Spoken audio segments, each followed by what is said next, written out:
So, nandito na kami guys sa airport. Booking number. Huh? Booking number. You have it in your phone. And how long is stay in Hong Kong? So, 6 days. nandito na kami guys. Yes. The what? Oh, I didn't get that yet. Do I have to buy that now or? Say hi. Yeah. So, nandito na kami and nag-check-in lang kami papuntang, you know, hindi nyo pa alam. Charas. So, ipapakita ko sa inyo kung ano yung nasa loob mamaya. Bye! So, andito na ako and ito na yung baggage ko. So, kanina, nung nasa parang paglabas namin sa sa Vietnam na parang immigration officer, nag-ask siya sa akin kung may visa ba daw ako doon, kailangan ko ba ng visa. And then I told them that I don't need a visa since I'm from the Philippines and pag pupunta ako doon sa country na yon, I have like 14 days free visa on arrival. So, yung officer naman, immigration officer, sabi niya sa akin na, okay, it's okay. So, how long are you gonna stay there daw? Sabi ko naman, we will be staying there for like 5 days. So, yun, pinapasok nila ako. Hindi naman masyadong strict dun sa Hong Kong talaga. Uy! So, naghahanap na lang kami ng makakainan. Yes, kasi yung flight namin is 2 p.m. pa. And time check, it's 1 o'clock. 2:30 to be specific.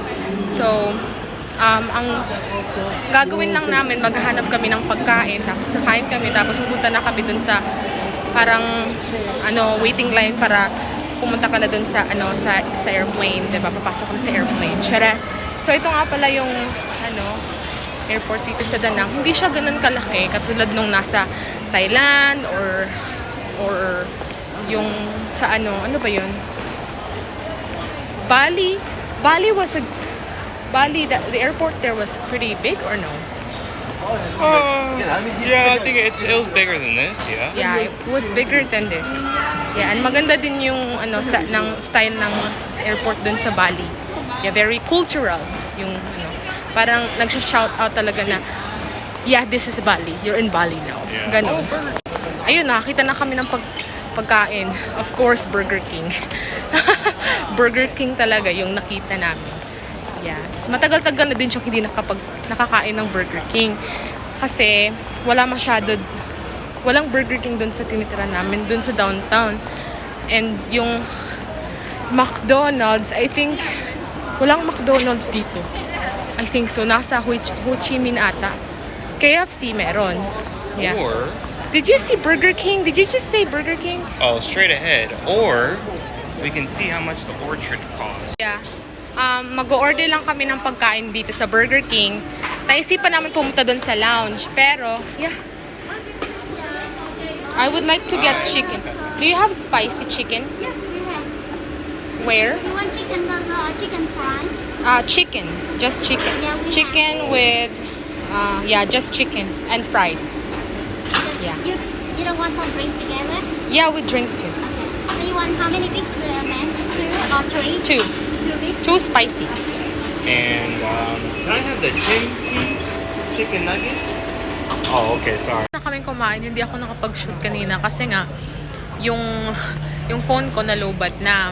But then, chichika ko lang sa inyo, yung pagkain na kinain namin in dollars. So, medyo nalungkot ako kasi $25 yung nabayad namin. And we were thinking na cheaper lang kasi, di ba, pinakita ko sa inyo yung lounge. Tapos, $50 for 2. So, sabi ko, doon natin sa Burger King kasi mas mura doon. Di ba, expected, pag nasa Asia ka, yung Burger King mura. Pero nung pumunta kami sa Burger King, yung binayad namin is $25. So, kami yung parang, okay, now we learn. Now we know na hindi na kami order ng Burger King sa airport. Kasi mura lang naman talaga yun sa Asia. Wala naman tayo sa US ngayon, di ba? So, yun. And pagkatapos nun, mag-aantay lang kami dito para sa flight namin. Time check, it's 1:41. So, yeah. Papakita ko sa inyo yung sa labas. Wait. Yan. Sasakay kami dyan. Parang sa ganyan. Hindi yan. para makapasok dun sa airplane.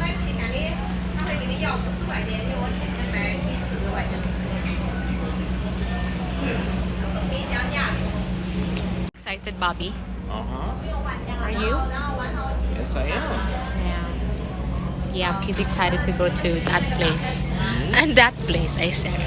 Yeah, but you will know, guys. Makita nyo lang naman yan sa susunod na vlog ko. Yung name ng next place na pupuntahan namin. Pero, itong place na to, 5 days lang kami. Hindi kami magsistay ng matagal kasi nga mahal. Uy! But, also, I'm excited na din ako. Kasi first time ko rin makapunta dito. Yeah. So, I'll see you later. So, nasa bus na kami and papunta na kami sa, sa aeroplano. Yes, medyo malayo-layo kasi yun and ayaw nilang maglakad kami kaya pinasakay kami ng bus. Hindi masyadong madami pala. Ayoko mag-tube girl dito. Tube girl? Tube girl ba yun? Yeah, I think tube girl. Tube girl. Ha? Ewan ko. Papakita ko na lang sa inyo mamaya. Yeah, pag nasa aeroplano na kami. So, we're here. Hi, Bobby. Yeah, so time check it's 2:19 and expected landing time is around 4. I think kasi 2 hours ng flight na. And yeah, we're hoping na medyo hindi mainit sa Hong Kong mamaya. And I still have to work. Unfortunately, may trabaho ako mamaya. So we can go out, but you know, it's limited. We can go after I work or maybe before I work. I don't know. Just I work for like 3 hours. Yeah, we'll go at night.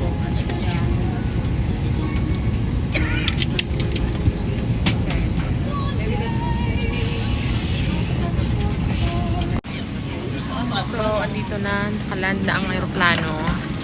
We're finally here. After 1, 2, 3, 4, 5, 6, 7, 8, 9, 10 years. Joke.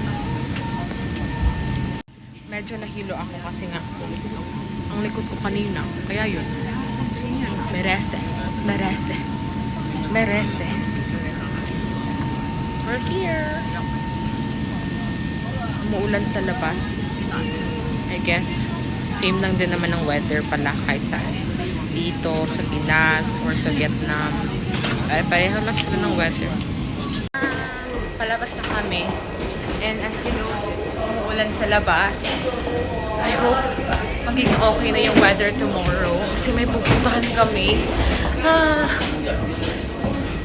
Pero okay lang. Gusto ko din naman itong gantong weather. Wag lang yung toda-toda yung ulan. Kasi masisira yung plano namin pumunta sa mga places na gusto namin pupuntahan. Yeah.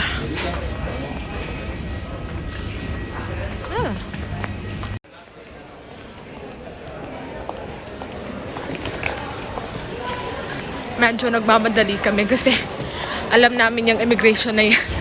Napakahaba-haba ng linya. We might need to prepare our booking place. Stay. I'm 100% sure they're gonna ask. Oh, yeah. Train na kami.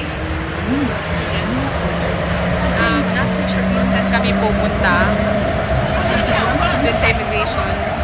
Malayo pala ng immigration office. Kailangan pang mag-train. Kami, immigration office.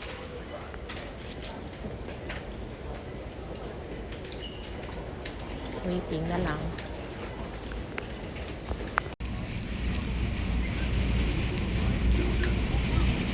So, nakakuha na kami ng octopus card. Papunta na kaming hotel. Kasi nga, yeah, from the airport papuntang hotel, meron silang train, which is good. Madali lang kami makapunta kung saan-saan. Diba? Convenient.